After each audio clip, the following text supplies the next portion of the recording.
Right, so today, as I've said, anong tawag dito, really intended now to take up a very sensitive thing that I actually wrote in my book, and it's about the qualities we need to have or develop in us. The qualities we need to develop in us in terms of our Kamalayan, in terms of what's going on now, because ang nangyayari kasi ngayon, nagbago ang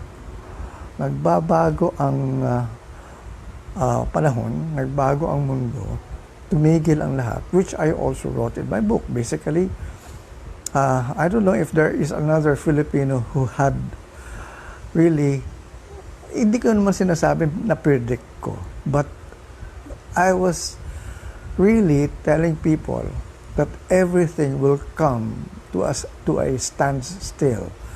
Titigil ang mundo. Yan. And I wasn't referring to just businesses or in other institutions like schools or what. Pero ito nga, marami akong I would say iniisip na kung ano, no? Talagang sabi ko, ano kaya mangyayari kapag tumigil na lahat ang klaseng ginagawa ng tao. So yan ang isang bagay na kumbaga parang I had that intuition that it was going to really happen. I had this kind of a parang admonition or ano ba tawag dito? Parang bang it was a mission in a way na kailangan kong gawin na i-explain sa tao, but I didn't know how. So sabi ko, siguro I just might have to write a book para lang hindi mawala or parang consistent siya na pwede ko i-promote. Kasi if I just would write it or if I will just come out on television or on Facebook, tapos noon, wala na. Hindi na matidiscuss. Pero kung ito ay mapapag-usapan ng matagalan in terms of, well, kasi nga, pag may libro ka, panahon yan, bago talaga mawala yan. So, like what I did, no? My book is actually still out in Amazon. It used to be sold in National Bookstore, in Power Books, and in Fully Booked. Kaya lang nga, napansin ko, mas effective na gawin ko na lang e-book, no? And so I wrote this book in 2006. 2006 pa lang, I was telling people that there is going to be an end of the world. Not the end of the world na mawawala ang lahat, na magugunaw ang mundo o lahat mamamatay. Walang ganon. I was saying na it was going, the old things that we were doing, everything that had been going on will just finally end or collapse. I was predicting it to happen sometime 10 years from now or 20 years from now. Yun ang talagang 2030 ang talagang target ko noon date ko that it will happen. Biglang napaaga, 2020 pa lang, 10 years earlier, biglang nangyari itong ito na. Sabi ko, ito na ba yun? Mukha nga kasi tumigil na nga yung mundo, tumigil na lahat. And it was just small businesses or rather kumbaga parang may mga ilan lang na mga naapektuhan, no? Kung hindi, lahat nga. And which is exactly what I was telling. Lahat titigil. Lahat Why? How did I got to be able to learn about this thing? Kasi nga, I actually worked in the record business before, no? Yan, katulad ni Mike Pedero. Ayan, si Mike Pedero, hello Mike. Mike used to be with radio and he used to teach as well in schools about on communication subjects. No? All right, so ang nangyari was that, Narciso Chan is watching, and CJ Lopez. Ay, Narciso. Alright, so ang nangyari was, alam mo sa recording, nabulabog na kami. What do I mean by bulabog? Dumating na yung mga panahon na kung saan tumitigil ang mundo namin. Kasi analog kami unang-una. When you say analog, yung LP, long playing record, vinyl yun analog yun So, yung LP o long playing record, na yun ang produkto namin sa recording, yun ang binibenta namin, yun yung pinagbibili namin, yun ang kabuhayan namin, biglang naging pasay, naging obsolete.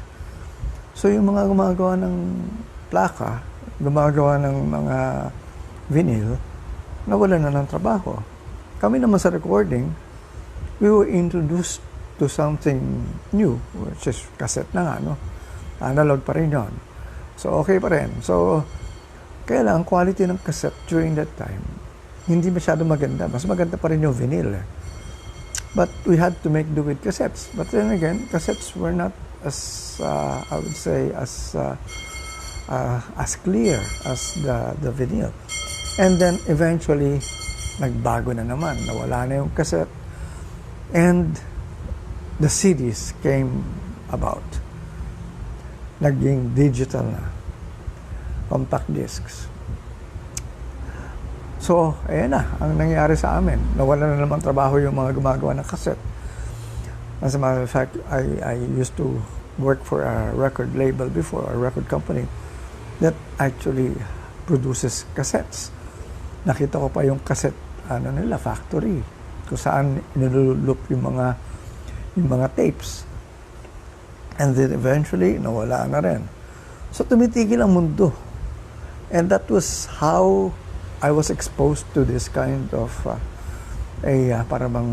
changes, no? So sabi ko, teka muna, ano ito? Bakit ganito ang nangyayari sa ating mundo?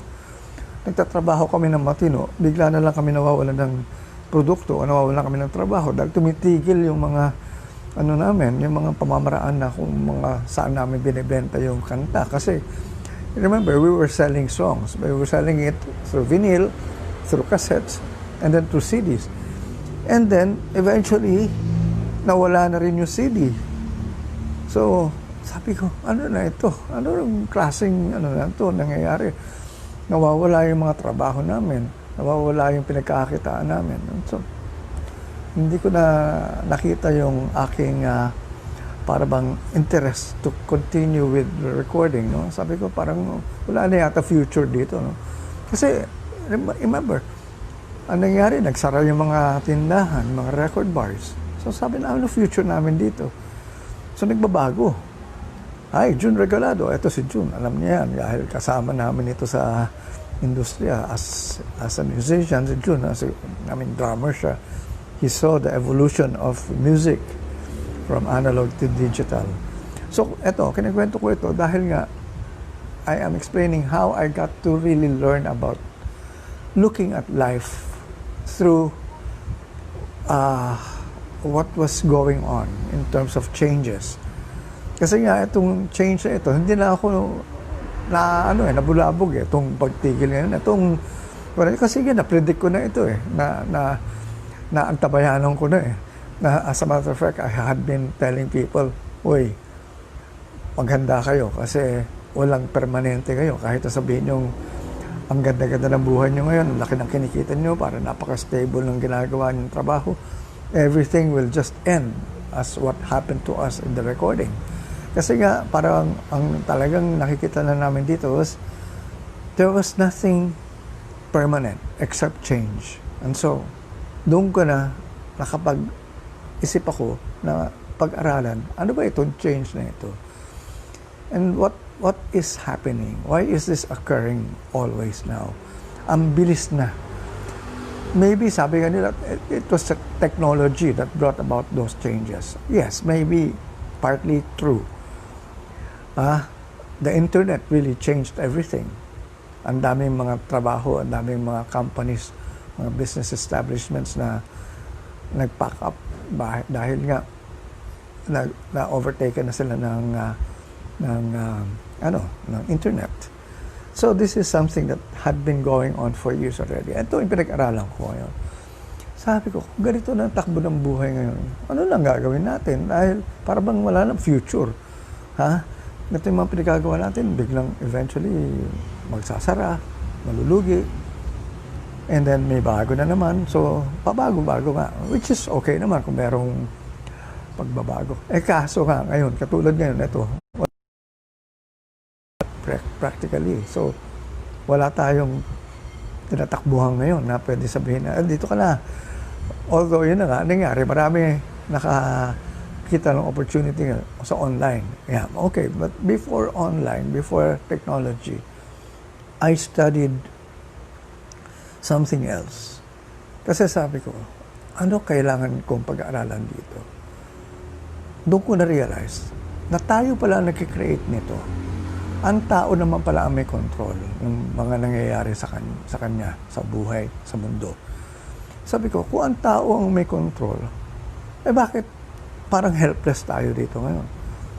So doon ko nakita ngayon, there was something called consciousness that had been creating for us everything that we were thinking of. Kung ano yung mga iniisip natin, ano yung mga beliefs natin, lumalabas sa reality natin. So it was all because of consciousness. And so I got interested in studying Kamalayan or consciousness. Yan, diyan ko na nakita yung ano na yan. Ginagawa ko ngayon yung advocacy ko, yung I Am Kamalayan movement. So, eto na yung nakita ko ngayong pagbabago. And more than just technological change, there was what we would call now a consciousness change or a shift in consciousness. Ano itong pag-shift? The earth had also shifted already its consciousness. Dati from 3D, ngayon 4D. So ito na nga yung predict namin because the earth is now going to shift its consciousness from the third dimension. We have to also be able to adjust to the shifting of its consciousness. No? So, kailangan tayo rin sasabay to become 4D rin, or fourth dimensional consciousness. Ang 3D, I will go back again and explaining it. Yung 3D, nandyan yung duality, nandyan yung separation, nandyan yung sinasabi nga natin bakit merong hirap, merong ginhawa, may mayaman, may mahirap, may maganda, may pangit, may mataas, may bababa. Mayroong duality, may polarity. And this is exactly our world, our life, or our earth. Wherein, this is exactly what we will experience at duality. But, pag nag-evolve na, and, the earth kasi has cycles. So, if it evolves to a certain cycle na, yung kamalayan mo, dapat nag-a-adjust na rin. Kumbaga dati, puro hinagpis, kahirapan, o puro struggle. Ngayon, para bang there is already something different that can really now be considered na parang kung sa atin makakaginhawa. Pero kung hindi tayo maka-adjust doon, kung dyan ka pa rin sa third dimension level o 3D consciousness, nandiyan ka pa rin sa mga struggle mo, sa suffering. Yan, suffering pala. This is exactly what this 3D consciousness is all about. So, kailangan mag-adjust tayo, magbago. And so, ano yung pagbabago na yan? Ano nga ang kailangan natin baguhin? Ang kamalayan natin. Ngayon, ang tagal na namin sinasabi, kailangan mag-adjust tayo. But nobody believed us. Nobody listened to us. Kasi sabi nga namin, saya-saya ng buhay namin, ganito . Party rito, party roon, good time. Yan, okay naman yon. Kaya lang, dumating yung panahon na talagang, sige, akala nyo yan yung magpapasaya sa inyo. But look at yourselves. You look at your life. You are just doing that just to escape from the real kind of feeling that you are experiencing at this point in time. And totoo naman pala. Kaya pala tayo naging maluho, naging matakaw sa mga, o naging ganib sa mga nangyayari, o sa mga pwedeng makamit, ay dahil parang walang tayong kabusugan. Dahil we could not be contented with what we had or what we would have just, at the moment. Kasi parang bang may fear tayo na baka mawala, or parang kulang, gusto natin magpakarami pa, or magpakasasa. So yun ang nangyayari sa atin. We destroyed our environment, our natural resources, just to have more of what we were experiencing at that time. And finally, our earth, because it was hurting already, nagkaroon na nga tayo ng climate changes because nagbago na nga, pinulute natin yung air, yung hangin, o yung atmosphere. Nagkagulo-gulo na tayo sa ating mga buhay, pang-araw-araw, traffic.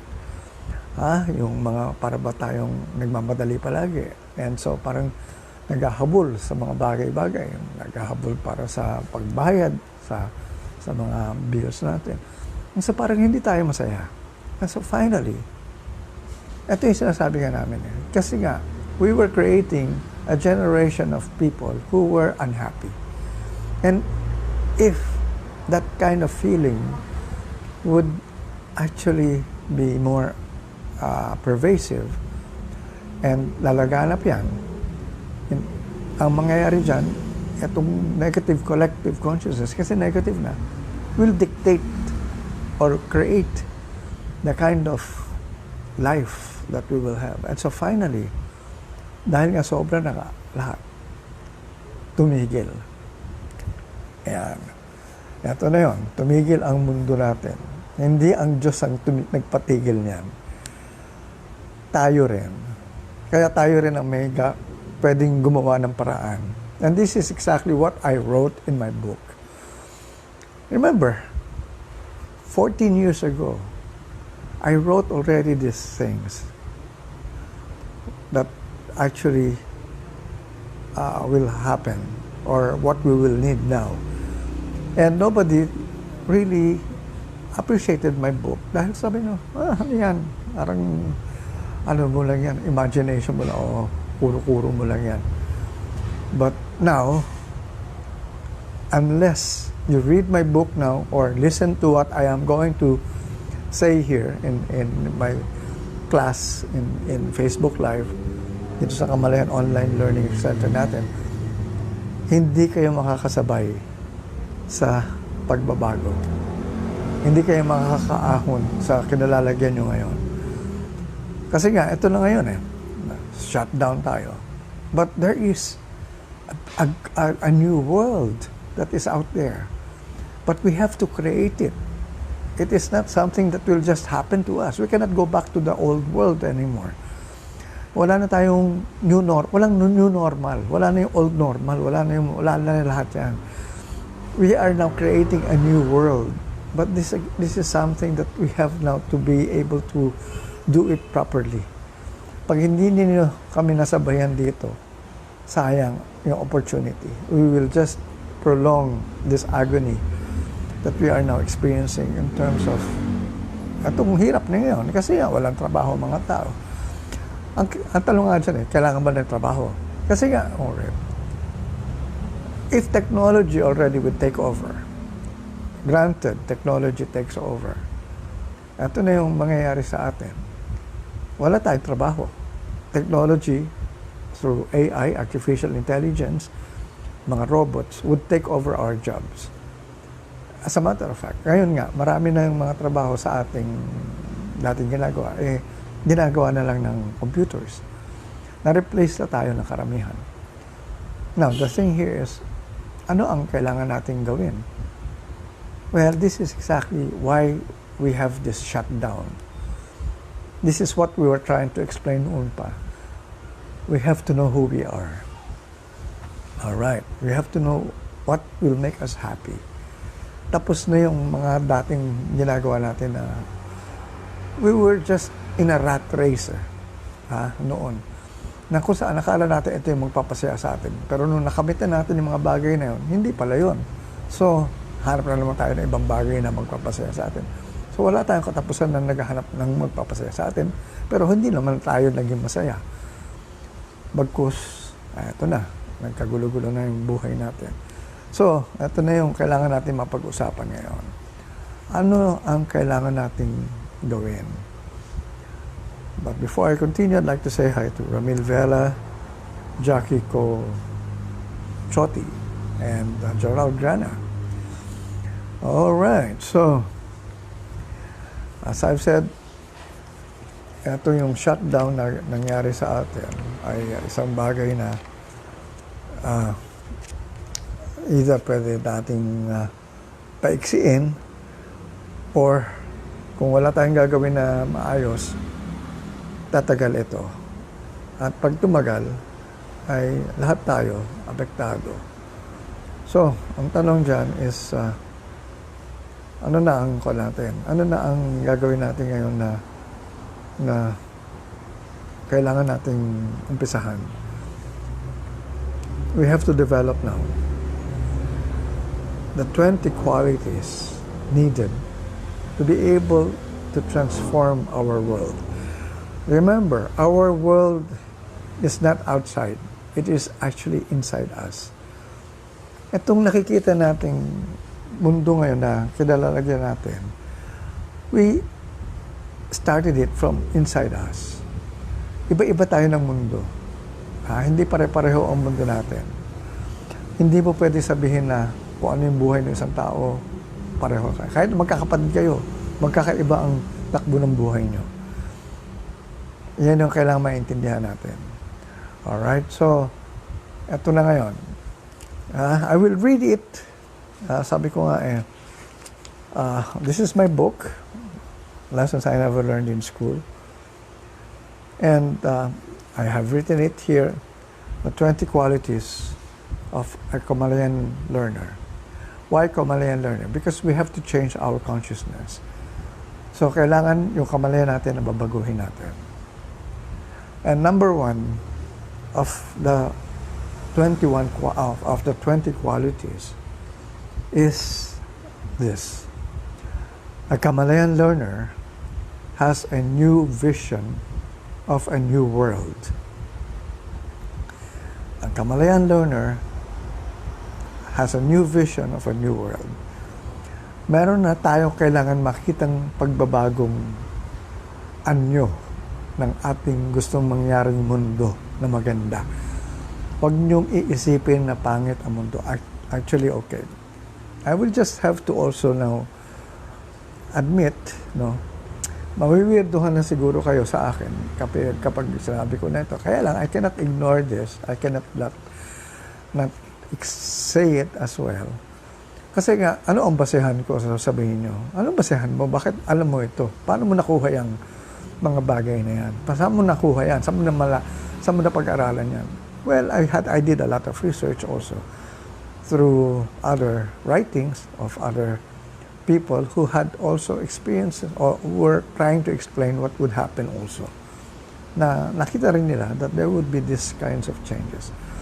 But more than that, kami, people like me and others as well, kami ay may mga, kumbaga, malakas ang intuition namin. We are very intuitive. I am more of an intuitive teacher. Or if I would be considered as a guru, I am an intuitive guru.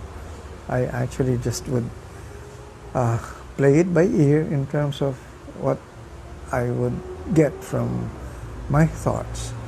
But my thoughts are actually not my thoughts alone, but these are thoughts coming from my spirit guides.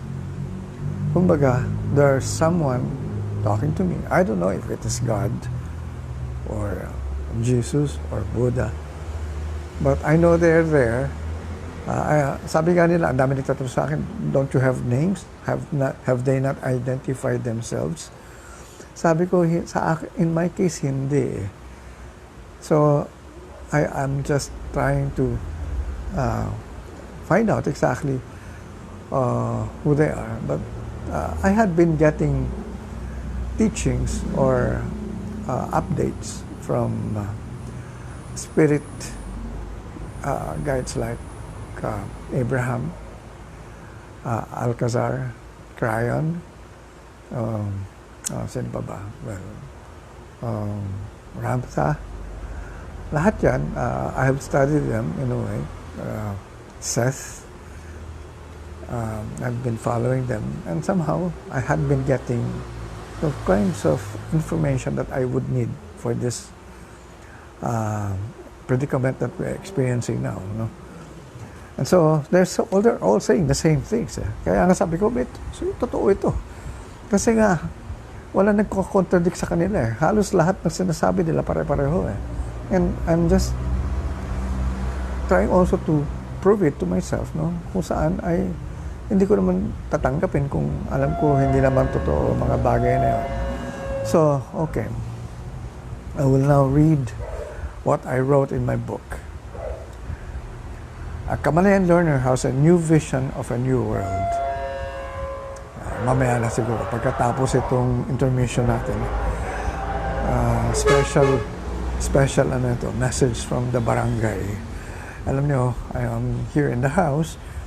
Hindi ako inside the studio. I don't have a soundproof studio here. I'm just working from my own sala. And dining, actually, sa may dining table ako. Anyway, so, ito. A Kamalayan Learner has a new vision of a new world. He knows how a changed world looks like. But this change doesn't happen in the outside world. This world is inside people, in individuals, a different world in each one. He perceives things extraordinarily. He knows that he can see, hear, taste, touch, and smell things in so many ways and experience a world he has never imagined before. Alright, so, ang ibig sabihin nito, everything that we see in our new world is happening first inside our own world. Meron tayong nakikitang mundo sa bawat isa sa atin. Ito nga, kasunod dito. The real secret in discovering a new world is to discover more of himself or herself. Most of those who contribute new achievements study various subjects, but the most significant learning that they experience is when they strive to better understand themselves. Yan ang sinulat ko sa librong ito. Self-awareness. We have to study who we are. We have to study everything about who we are. We have to know what would make us happy. We would want to know what will make us fulfilled.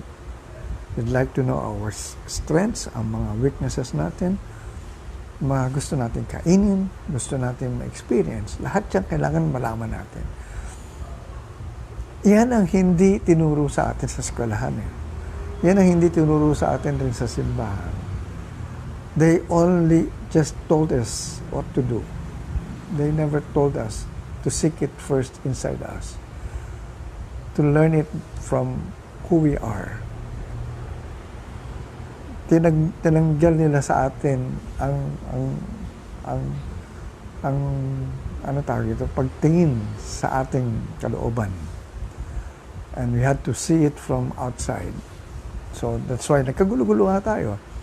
We were perceiving our world in I would say in a wrong perspective, no? So kaya tumigil talaga ang mundo natin. Para bang sabi nga lang kung ang Diyos ay buhay ngayon sa ating atong kinalalagyan ngayon at nakikita natin siya. I'm sure, buhay siya, definitely. Pero what I'm saying here is, if there is a chance for him to go out on social media or on television, his one message is, you got me all wrong. Lahat ng ginawa niya para sa atin, we interpreted it in a different manner. And so, sabi nga natin, akala natin tama yung ginagawa natin, yung pala mali. So, ito ngayon, this is our time to correct everything. How would we correct it? We have to first look at ourselves first. We have to be happy. We have to know what will make us happy.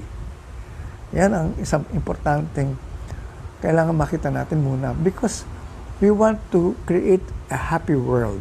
We want to create a new world that is full of happiness. But if we are not happy, if we are not feeling good inside us, we cannot create it outside. We will not experience it outside. So kailangan sa kalooban natin muna magsisimula yan. Kaya nga, tapusin na natin lahat ang pagiging negative, lahat ng mga nagbibigay sa atin ng dusa o kahirapan o mga hinagpis o pait. Tanggalin na muna natin yan at palitan natin ng saya, kaginhawaan at yun na nga, kasarapan sa buhay. Yan ang isang bagay na kailangan na nating baguhin sa buhay natin. Hi, Oka Robes. Ito ay aking ating kaklase sa college. Si Oscar. And Oliver Samson is watching us, Ramil Vela. And Ninya Nuida Defensor. Si Ninya Defensor ay aking dating estudyante sa Assumption College. Alright, to continue. I'm reading it. Ito pa lang tayo sa Kamalayan, sa first quality, number 1 quality. Being a visionary, because Kamalayan learners are visionaries. All of us naman are visionaries. We can see something beyond us or beyond what we are now experiencing. Kaya lang, ang tanong is, ano nakikita ninyo? Ano nakikita natin? Pero dito sa Kamalayan, if you are a Kamalayan learner, if you've been trying to be, if you had been learning from us noon pa, you would understand what I'm saying here. Being a visionary, he dreams of a better future. He knows that he has the power to make a difference. By sharing his vision with others, he knows that he is called to make it happen, and he cannot let them down. What he can conceive, he can create. He knows very well how he can make the world a reality. Yan. Yan ang sinasabi ko nga na madalas. Now, our consciousness is the one that creates our reality. So, I am sharing this to you because we have to learn it. Kailangan malaman ng lahat yan na tayo ang gumagawa ng nangyayari sa mundo natin. Hindi yan tsamba, hindi yan swerte, walang malas, walang swerte. Tayo ang gumagawa ng mga bagay-bagay sa buhay natin. Through what we are thinking, our beliefs, what we are seeing, what we want to more of experience. No? Tayo ang tayo ang gumagawa ng mga pangyayaring yan. Alright, so, ano pa ang kasunod nito? The Kamalayan learner knows that the world he lives in is about to end in terms of what is happening now. Ito yung sinasabi ko, that I had predicted that our world will end. The Kamalayan learner knows that the world he lives in is about to end in terms of what is happening now. What is happening right now. This is I wrote my book in 2004, but I released it in 2006. O 2004 pa lang, sinasabi ko na that it was going to end. The old world, whose decadent standards are now hastening its inevitable collapse, is fighting a losing battle. Ito na yun. Ito na yung nangyari ngayon. Exactly. I saw it noon, that old world, kasi nga that world that I was looking at, I knew it was going to end. Kasi nga ilang beses ko na na-experience sa recording. Sabi ko, bakit ganito ang mundo namin? Tumitigil. Pero, andar ulit. So, matitigil naman. So, I tried to now study the broader frame of what was going on, and I included making consciousness and spirituality as part of my study or my learning. And this is exactly what I learned. This was what I particularly learned during those times. Ito na yan. The old world, whose decadent standards are now hastening its inevitable collapse, is fighting a losing battle. That's why nga, ito na yan unti-unti, lahat na, sabay-sabay na, hindi unti-unti, sabay-sabay nagko-collapse ang mga businesses. Ito na, it's fighting a losing battle. Look at my words that I wrote here. Specific ito. I saw it. I really I practically envisioned it. Nakita ko, natitigil na talaga. Bawat business, bawat institutions, like even schools, religions, would practically stop. Yan, ito na yun. To reach a new order, there are no quick fixes, and it entails a complex process. To reach a new order. Kasi nga, okay, ano yung new order? Kasi remember, our Earth, ang old order ng Earth was from the third dimension, the 3D. And nag-shift na siya to a new order, to a new level ng consciousness, which is fourth dimension, 4D. So dito ko na sinabi, to reach a new order, there are no quick fixes, and it entails a complex process. Hindi madali ito. Hindi ito yung sasabihin mo, it will be handed to us na, okay, anong gagawin namin ngayon? So, nagbago. O sige, hintayin na lang kami ng biyaya. Ano ba yan? Ganun ba yan kadali? Hindi ganun kadali yan. That's why, kung hindi nyo ako masasabayan sa Kamalayan, ay maghihirap talaga kayo. Yeah, you will succeed, but it will entail, you will actually do it very slowly. And you will have a longer period of, I would say, adjustments. And dito, pag naintindihan ninyo ito, baka eventually, ilang months lang, iba na ang takbo ng mundo nyo. Remember, hindi lahat tayo pare-pareho ng mundo. We are creating our lives differently. So yung mga unang nakaka-shift ng Kamalayan, yun ang mga unang makaka-experience ng magandang biyaya o magandang kalagayan. Kasi nga, alam na nila kung ano na yung nangyayari. So, hindi mo pwede sabihin na bakit sila sineswerte. Walang sineswerte dito. Lahat tayo pwedeng mangyari yung pangyayari. Kaya lang, kung hindi nyo mababago yung Kamalayan, because it has to start with your consciousness. This is nothing that will, this has nothing to do with outside. It will not start from outside. So you cannot wait for it outside. You will have to wait, or you will have to create it from the inside. So, to continue, to reach a new order, there are no quick fixes, and it entails a complex process, but there is no other way except to communicate a new set of rules and beliefs that conform with the changing reality of things. Ito na yan. We have to communicate a new set of rules and beliefs that conform to the changing reality of things. The changing of reality of things is we have shifted to a new level of consciousness, which is fourth dimension of 4D. Anong belief sa atin? Nandun pa tayo sa lumang mga paniniwala. Ano yung mga lumang paniniwala? Mahirap ang buhay. Life is a struggle. May malas, may swerte. Ayan yung lumang pananaw.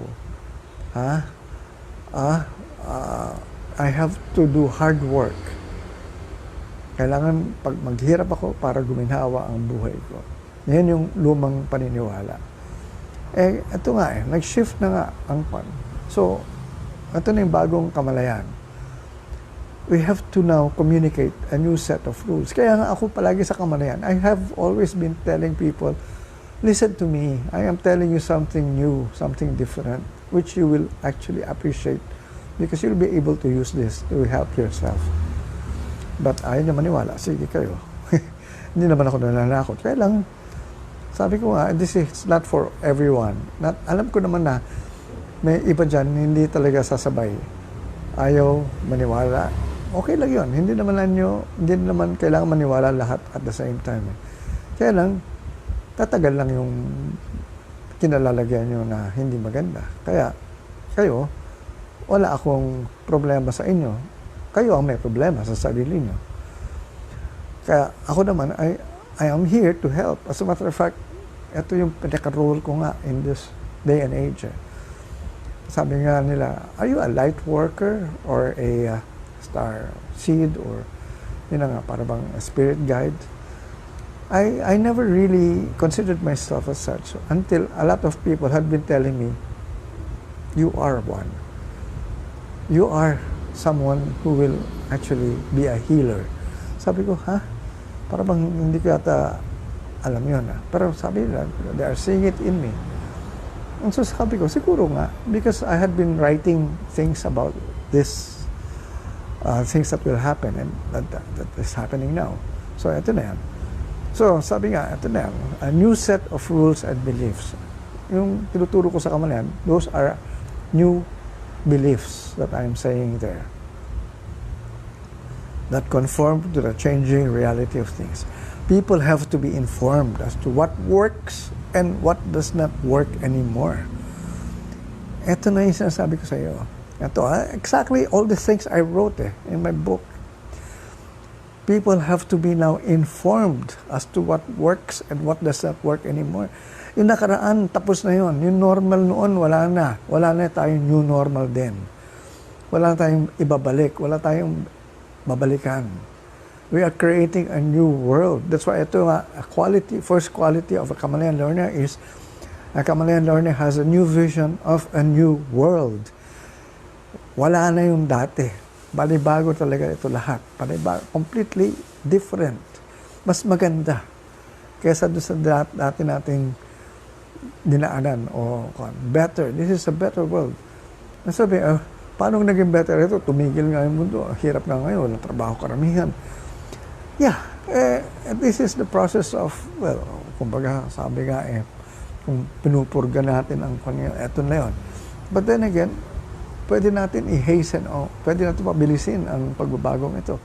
Kung sasabayan niyo kami, kailangan namin mas maraming maniwala sa aking sinasabi ngayon. Kasi kung ang negative collective consciousness ang nag-create na nitong stoppage na ito, o itong shutdown, we have to now create a positive collective consciousness na lahat tayo ngayon magsabay-sabay na maganda na yung makikita natin, panibagong paniniwala sa ating kalalagyan. Kaya ito ay aking araw-araw, minuto na sabi nga iba, para kasi ng plaka paulit-ulit mong sinasabi, paano ako makaka-advance sa mga tinuturo ko o yung stage 1 pa lang o yung first level pa lang hindi na masakyan. So ito pa lang Kamalayan quality, a vision of a new world. The path, ito na yan. The path to a transformed world comes with a series of levels leading to a new consciousness not easily understood. Sa isang bagong Kamalayan, which is the fourth dimension nga. It's a new consciousness, 4D consciousness. O sa 5D na nga. Actually, nasa 5D, 6D na nga levels yung iba karamihan sa atin ngayon, nasa 3D. Ayan. Alright? Yan ang ating kailangan maintindihan yun. The path to a transformed world comes with a series of levels leading to a new consciousness not easily understood. The secret lies within the search of oneself. Yan ang sekreto. Kaya nga, self-awareness. Ang palagi ko tinatanong, do you know who you are? Kilala mo ba kung sino ka? Kasi you cannot anymore advance in this world, in this new world, kung hindi mo kilala sarili mo. In the old world, we were not encouraged or taught to find out who we are. Diniscourage pa nga tayo sa eskwelahan eh. Ang ginawa sa atin, ay wag niyo isipin yan, kailangan pare-pareho, ito ang kailangan nyo isipin. Kung ituturo namin, yan lang ang kailangan nyo malaman. Yung mga plano nyo about yourselves, forget it. Kung hilig mo yan, walang mangyayari dyan. Walang pera dyan. So, we conform. That's why nga, ang kuha natin, we were parang made to follow orders. We were made to be followers, not leaders. Because we were not allowed to become who we are. Ang ginawa sa atin, para tayong factory workers. And because ang basic, ang educational system nga natin was really for factory workers, to produce factory workers. Wala na yung mga factories. Saan na ngayon pupunta yung mga tinuturuan natin yung mga kabataan ngayon? Wala na nga silang trabaho kasi the factories, yung mga ginagawa sa factory, ng mga routinary, those were taken over already by computers, by artificial intelligence, by robots. Lahat ng pwedeng gawing na routine na pwedeng i-program na ngayon ng madali, mas mabilis, kinuha na ng computers. O nasaan na ngayon yung mga bata natin, mga estudyante ngayon pupunta? Wala silang trabaho. Yan ang nangyayari ngayon sa ating mundo. That is the reality of things. There are no jobs available now for everyone, for that matter. Kaya ito nga, sabi ko, the path to a transformed world comes with a series of levels leading to a new consciousness not easily understood. The secret lies within the search of oneself. The world we are looking for is really inside every one of us. The problem is we look for it outside of us. Exactly what was taught to us. Don't go within. Don't go inside you. I mean, just follow us. Just listen to what we will tell you. Sabi ng teachers natin. Yung mga nakakatanda sa atin, nakakaalam kaysa sa atin. So we just follow them. The problem is we look for it outside of us. Kamalayan learners are agents of change. They communicate. Ito na ngayon. Since we are now agents of change,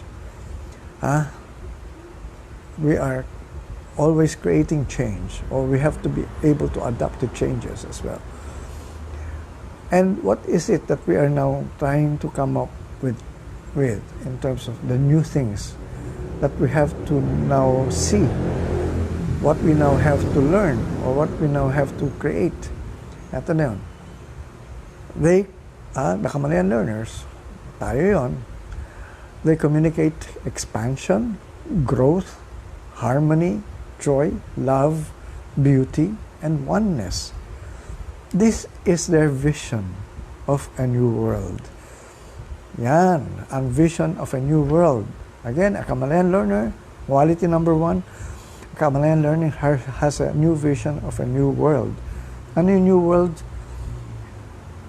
It is a world of expansion, of growth, harmony, joy, life, of love, of beauty, of oneness. Walang separation. Wala ng racial discrimination. This is the vision of our new world. Yan ang dapat na natin i-create. Love, oneness, beauty, harmony. Di ba, we are now reaching the age of Aquarius. We are still in the dawning of the age of Aquarius. Officially, we have not yet reached the age of Aquarius. Pero parang na-advance na nga yung age of Aquarius. Parang ito na eh. Ito na eh, parang this is already the change of it. Kasi in this change of cycles, or this change of ages, from the age of Pisces to the age of Aquarius, which is 2030. Kaya nga yung 2030, ang sinasabi namin, doon mag-i-stop ang mundo eh. Magkakaroon na ng bagong mundo.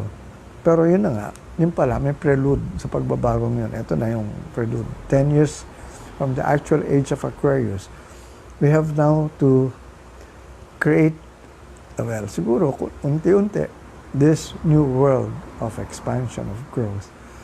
We have now to grow. We have now to expand. Kasi dati napaka-limited ng mga iniisip natin, yung mga bagay na gusto natin, napaka-limitado.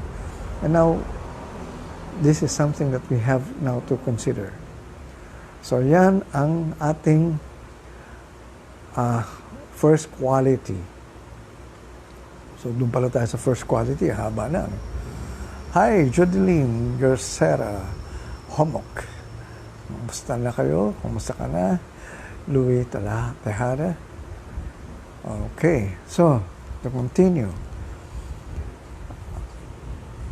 May tanong ba kayo? Wala ba kayong gustong malaman? Kasi this is something very, very important for us to really understand. Because I am now appealing to everyone. We have to create this collectively. I cannot do this alone. I had been doing this alone. I had been shouting about Kamalayan for the past 16 years. Na kung saan para bang walang nakikinig sa akin. Ano ba? Eto na, nag-shutdown na. Pakinggan na ninyo ako. Ay, totoo ito sinasabi ko sa inyo. Hindi ito biro. Ha? Eto na yun eh. Ayaw pa na ba ninyo maniwala sa akin? So, well, wala akong magagawa dyan. But again, what I am now doing is something na kailangan kong magawa dahil kung hindi ko i-share ito, well, wala mangyayari pagbabago sa mundo natin. And marami sa amin, magkakasabay kami, who are now doing this kind of work, telling people to change our consciousness. So, bago natin pagpatuloy, hinom muna ako ng tubig.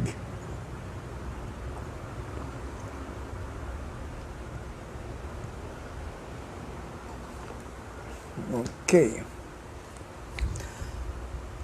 Alright, let's proceed now to our Kamalayan quality number 2. Alright, may nakikinig pala sa atin, si M. Centeno. Thank you, sir, for sharing. So sana ay maintindihan ninyo ito, ina-explain ko. Although I am actually writing, I posted this in Facebook already a lot of times. No? All these qualities that we need now to have. Kaya lang nga, hindi ninyo nakita yung urgency to learn about this. But ngayon, nakikita na ninyo na importante na matutunan ninyo ito. Now, let's go to Kamalayan quality number 2 that we need to have. A Kamalayan learner transforms. Transforms. Transformative. Transformation. Transformer. Naalala ko yung mga Transformers. Mga movie. Mga Transformers. Yeah, I'm listening, sir. Thank you, M, for listening. If you have questions, let me know. Huh? All right. Okay, to start, I'll read what I wrote in my book. As I've said, ito yung storya ko sa pagsulat ko ng libro ko eh. Itong pagbabago na ito, when I actually learned about this, I wrote this. Ang dali ko natapos. And even the 20 qualities needed, natapos ko kaagad. Ito yung sinusulat, itong pinag-uusapan natin ngayon. So sabi ko, I have to write it as a book, or I have to do it for a book as well. Kaya lang hindi ko magawa na maayos kasi I'm not a writer. Hindi ako isang book writer. I'm not really a book author. But I was able to get these ideas from somewhere. And then, nang sinusulat ko nga ito, sabi ko, ang ganda nito. Ano ito? Bakit ang dami ko na isulat na may message na maayos, na parang bang, this is something very, very important. Na sinulat ko ito noong 2004, na kung saan, lahat ito, nakompleto ko na. Siguro mga 3 months ko lang nagawa ito eh. Mga 2 to 3 months lang. But konti lang ito, ilang pages lang ito kung talagang gagawin ko libro. Kaya lang, parang if I write a book about it, ang nipis. Kaya I asked a friend, to co-write a book with me. Sabi ko, can we do something na you do the first part, yung share ko, tapos na.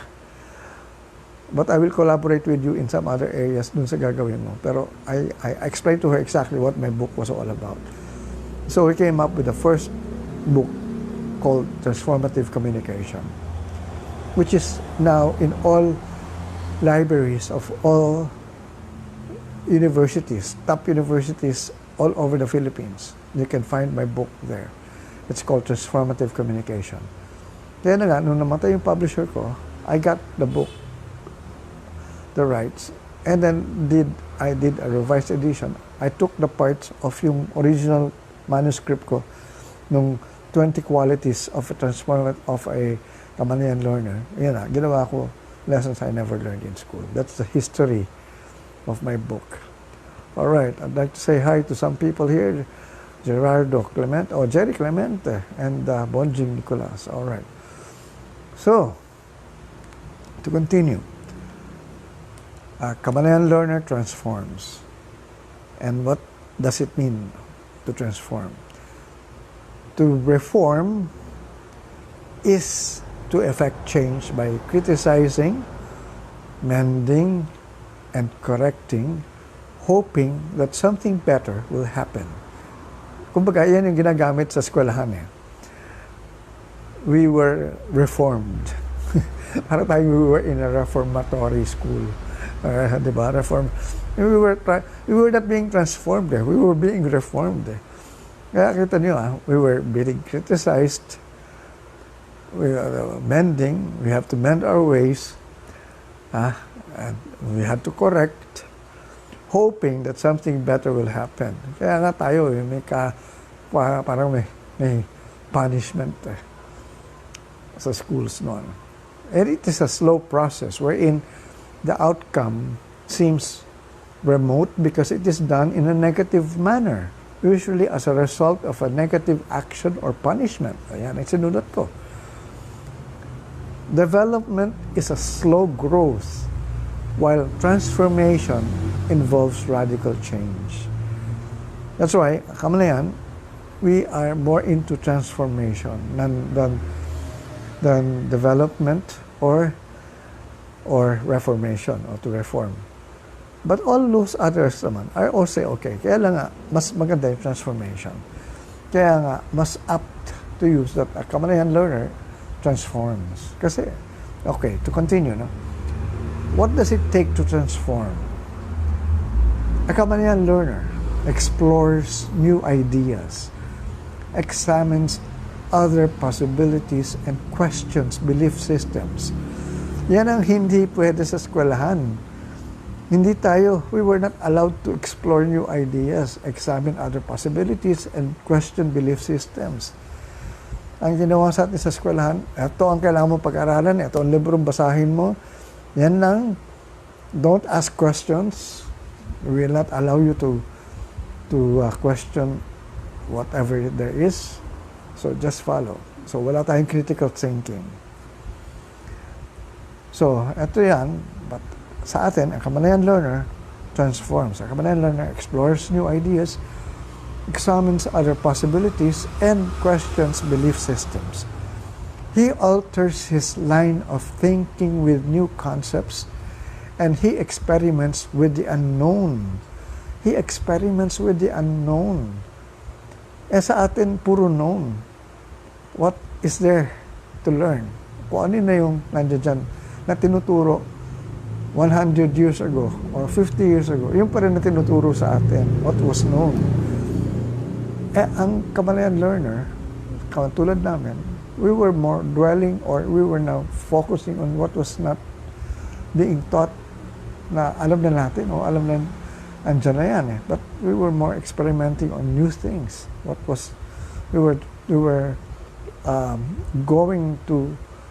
were searching sa mga areas which were really unknown pa.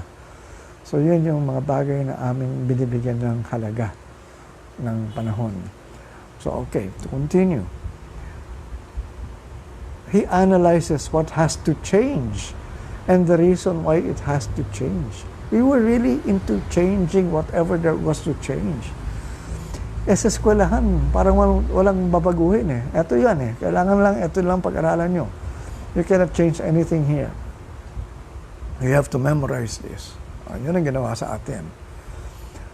We had been programmed, to continue, we had been programmed since childhood of certain beliefs that we still carry with us to adulthood. Many fears that we have are a result of this programming. The way we live our life is the sum total of all our beliefs, whether positive or negative. Our world is the way it is now because of some outdated beliefs of 2,000 years ago that are still influencing us. I mean, totoo yan. In what way? All right. I mentioned here 2,000 years ago. 2,000 years ago was the year Jesus Christ was born.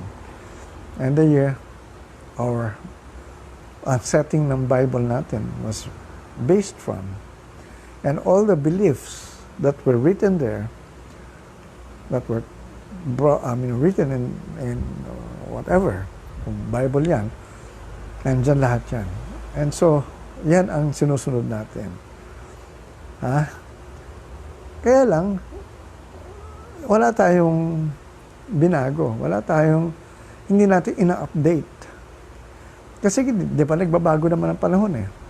Every year yan, every month may pagbabago. Pero yung natutunan natin 2,000 years ago, yung sinulat dun sa ano na yun, wala tayong binabago. Kasi ang tinuro sa atin, that thing will not change kasi whatever is in the Bible will never change. You can never change anything there.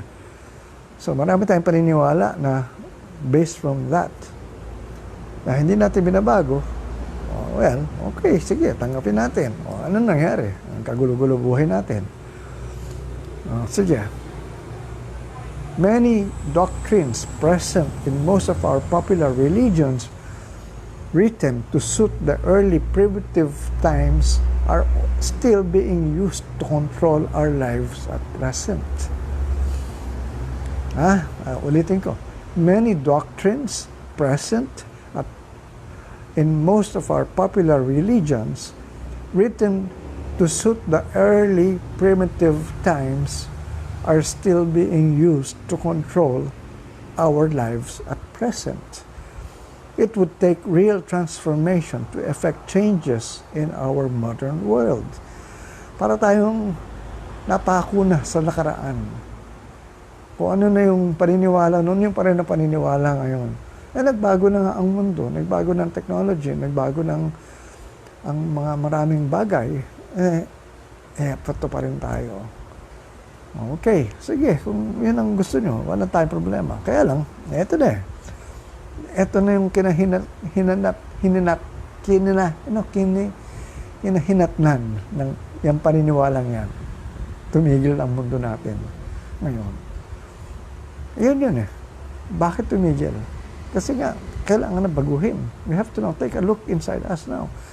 We have now, eto na yung magre-reboot. Ang tawag nga ngayon, rebooting. We have now to, nag-shutdown eh. We have now to start all over again. Kasi yung mga paniniwala natin, it's not working anymore. Wala akong wala akong in mind ko ano man yung, sabi ko, bato-bato sa langit, tamaan, huwag kang magagalit. Alright, to continue. The question is whether people have the courage to question their own tradition and religious beliefs. Ayan. The question is whether people have the courage to question their own tradition and religious beliefs. Ako, that's why I got to learn all these things, because when I started really with my former religion, I asked questions. And then when I couldn't get the kind of answers that I wanted to hear, parang sabi ko, parang there's something amiss. There's something wrong. So I tried to research, to study further, whatever there was to study. And I questioned So the question is whether people have the courage to question their own traditions. Given the condition of our world today, specifically our lives, are we contented where we are now? Yan na yan. Given the conditions of our world today, specifically our lives, are we contented where we are now? Marami sa atin hindi masaya.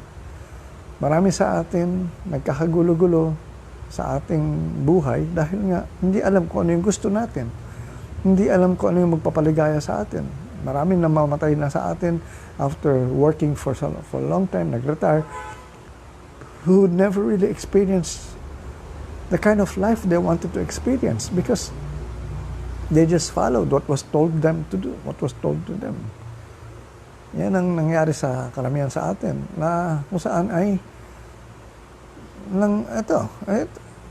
talagang nagkaroon ng kawalan ng buhay.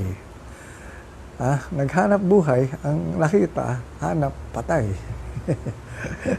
Hindi buhay. To continue. If not, given the conditions of our world today, specifically our lives, are we contented where we are now?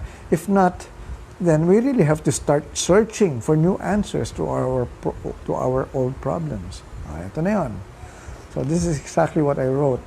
We have to really now start searching for new answers to our old problems. Even Kamalayan learners, to continue, even Kamalayan learners themselves are looking for answers that everyone else is looking for.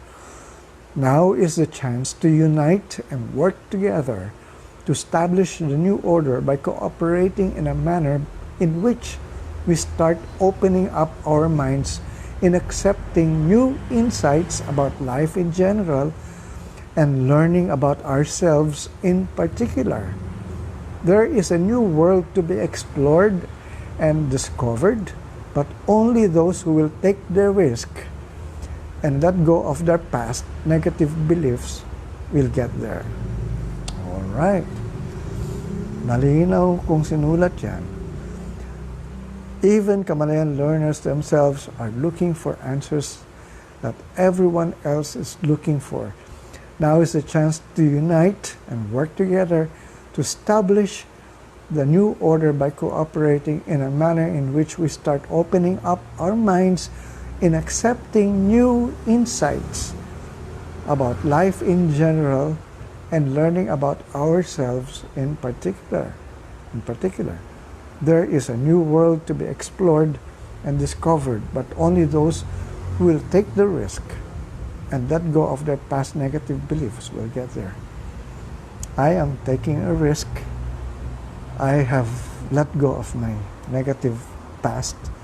And so here I am. Actually, nung nag-umpisa nga ito lockdown, I did feel threatened. Hindi ako nalungkot. Hindi rin naman ako nasayahan. Pero, hindi ako natakot. Ako ay, para bang, I expected this. This is it. Sabi ko, this is it. This is now the time that we had been telling people that they have to be prepared for. And this is nothing na kalokohan. This is something that has affected practically everyone all over the world. And here I am, one of those who had been siguro assigned the role to partake in this kind of a mission na kung saan ay para bang kami ay kasi nga ang tanong nila, how serious are you with what you're doing? How can I be more? Eto na sinulat ko nga in a book So kung hindi pa ako seryoso, bakit ko ilalagay sa isang libro yan? Pwede ko naman sulat lang kung saan lang yan Sa Facebook, pag na-delete, wala na. Pero I wrote it in a book to be preserved. And in so many libraries, in even abroad, they have this book of mine. And I'm sure if they get to read this, I mean, they will say, oh, this guy had hindi naman predict. I don't like the word predict because we cannot really, I don't really predict things. As a matter of fact, itong new world nga na ginagawa na natin yan, I am not predicting a new world. We are creating a new world.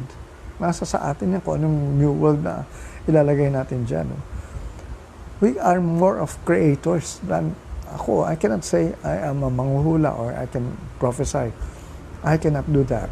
But I can create something that I would like to make happen. And this is exactly our power. This is what we have at this point in time in terms of our consciousness. This is our gift from God. Because we are co-creators. That's why nga, God said, kaya nga ang tanong nga ng iba, bakit walang ginagawa ang Diyos sa nangyayari ngayon? God will not do anything. Why? Because God gave us free will. And this free will is what we have. What we want to create is our free will. What we want to do. Ano gusto nyo? Puro negative pa rin. Ito na nga puro kasawian na nga yung kinreate natin O, di mag-create na nga tayo na maganda. Manginig naman kayo sa amin na hindi kami nagbibiro dito. This is a serious thing that we are now telling people. So, siguro, ayan. Alright. Nakadalawa na tayo. Out of the 20 qualities to, hindi ito biro, hindi ito sandali lang, tapos na. 20 qualities of what we should have to really be able to pull out ourselves from this shutdown to a new world. But I cannot do it alone. I have to do it with all of you. That's why I'm sharing what I wrote in my book, because I want to create Kamalayan people or learners who are able now to think the way we want to think, the way we think as well. All right, number 3, the Kamalayan third quality of what a Kamalayan learner should have. A Kamalayan learner is concerned with the inner self. Remember, I told you it's all about going within. A Kamalayan learner is concerned with the inner self. That is the quality that we really need to really now be seriously taking a look at our inner self. Okay, I'll read the first paragraph. There are 4 paragraphs here. Knowledge of oneself is the most important thing a Kamalayan learner has to learn. Transformation can only happen through an understanding of how the mind, body, and spirit work together in one's life. We have a mind, we have a body, and a spirit, and how it works together in our life. One focuses on developing himself to be the best he can be. Without understanding oneself, how can one change himself? O nga naman, ano babaguhin mo sa sarili mo kung hindi mo kilala sarili mo? Anong babaguhin mo sa mundo mo kung hindi mo alam kung ano yung meron ka sa mundo mo? Alright.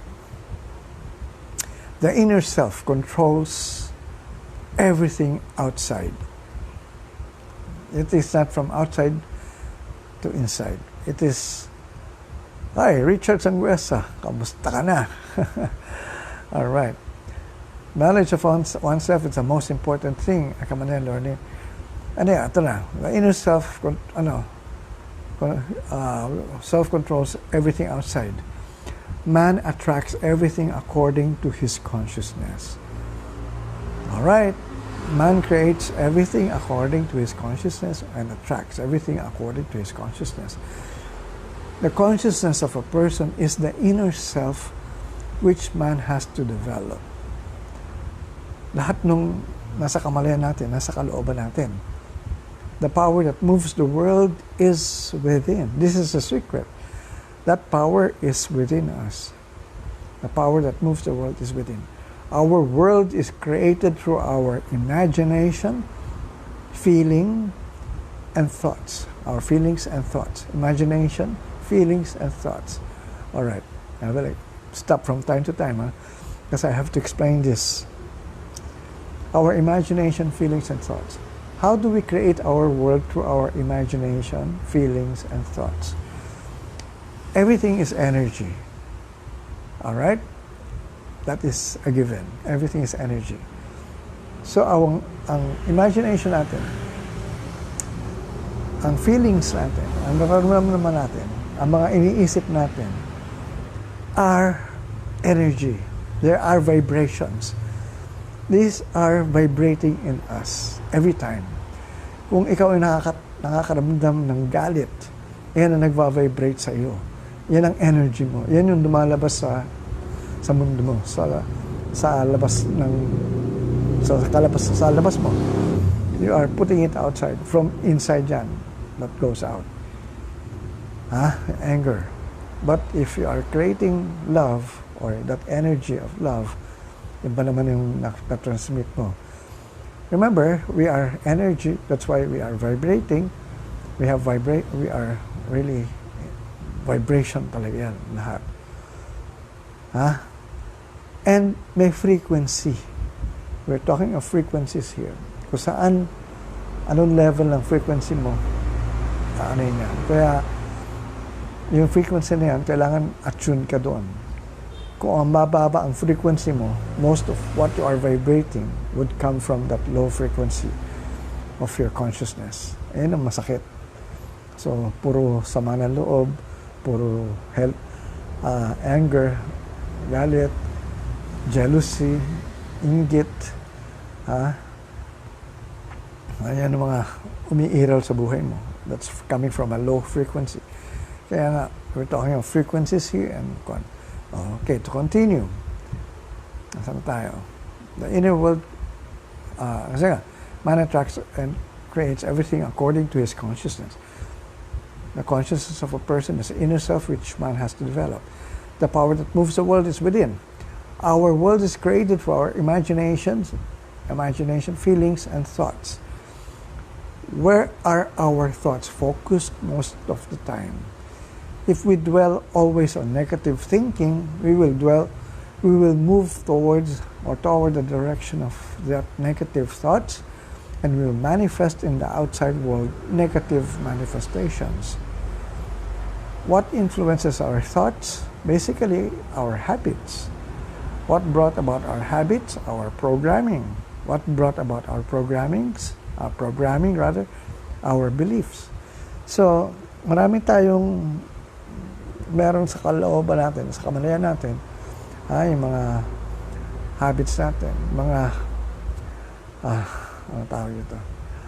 Mga pinagisnan, mga programming natin, mga tinuro sa atin, mga ginagawa natin ng pagkabata natin. You know, everything that was taught to us when we were still kids, ayan ang nangyari na sa programming natin. Ano yung pinrogram sa atin? What kind of a person did we turn out to be? Yan. The personality of a person, to continue, I'm reading my book. Yeah. The personality of a person is the outward manifestation of his programming, beliefs, habits, and behavior. Attitude is a result of how one thinks of himself and his views about life. This is an area in one's life of which many are not able to take control. They think that this comes about in their lives while they are unaware of what is going on or what is happening in their minds, because they think they